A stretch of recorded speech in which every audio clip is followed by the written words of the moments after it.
Our assessment of our cooperation with Jamaica is a positive one, and a proof of that is that in the context of the midterm review, started in 2010, finished in 2011, and Jamaica saw its allocation for that period increased by 22 million euros extra. And I can tell you that Jamaica was one of a very few number of countries out of the 78 ACP countries that actually received a top-up. In any case, as a source of government revenue, customs revenues are not a sustainable part of a long-term growth strategy.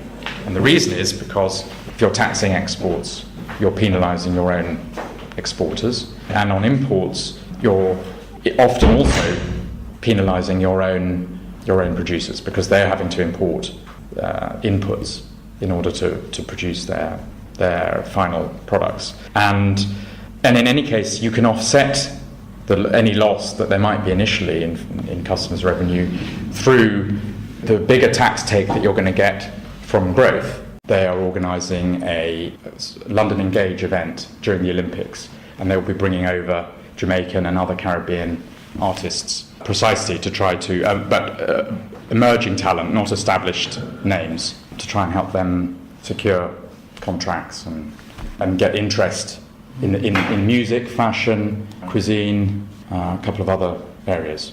So absolutely, definitely an area where we see strong potential, and where, as you say, there's already established demand. So it's like the brand has already built itself. But I think it would be unfair to dismiss manufacturing completely. In particularly sensitive areas, there's no liberalisation anyway.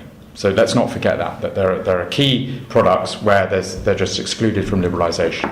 And that includes, for example, many agricultural products. And we understand that having domestic food production is very important. So many agricultural products have been excluded. On other lines, over 50% of goods, the market was already opened. It's being dubbed a make-or-break moment for the economic zone of 500 million people in Europe. 26 of the 27 European leaders are here. The only one absent is the new Greek Prime Minister Antonis Samaras, whose narrow election win 2 weeks ago helped the crisis-ridden Eurozone dodge the nuclear missile. The European leaders are facing a range of complex economic and financial issues. Among the central problems, how to resolve the sovereign debt crisis crippling the zone, and which is threatening to bring down the entire global financial system.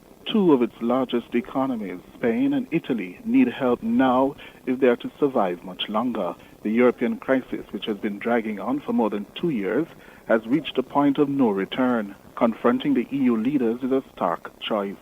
Either proceed with a fiscal and banking union or forget the euro as a single currency. The zone's richest and most powerful member, Angela Merkel's Germany, is insisting that she's not prepared to write a blank check to save Europe unless she gets ironclad guarantees that there'll be institutional mechanisms to ensure fiscal discipline. France's new president, François Hollande, says he's willing to move in that direction, but he wants the German chancellor to provide more stimulus to generate growth and jobs. From across the Atlantic, the U.S. President Barack Obama is said to be working the phones to get an agreement, while the Chinese are constantly monitoring the developments here as the world watches to see if Europe will hang together or commit collective suicide. Cliff Hughes from Brussels, Belgium, for Nationwide News. The key element is here that we boost the financing of the economy by mobilizing around 120 billion euro for immediate growth measures.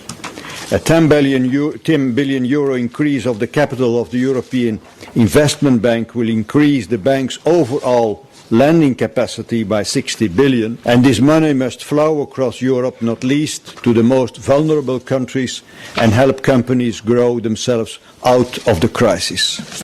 The other 60 billion from the reallocation of unused structural funds, in particular to small and medium enterprises and youth employment. And second, from the pilot phase of project bonds that should be launched this summer and will go to the key initiatives in energy, transport and broadband infrastructure. That's for 5 billion.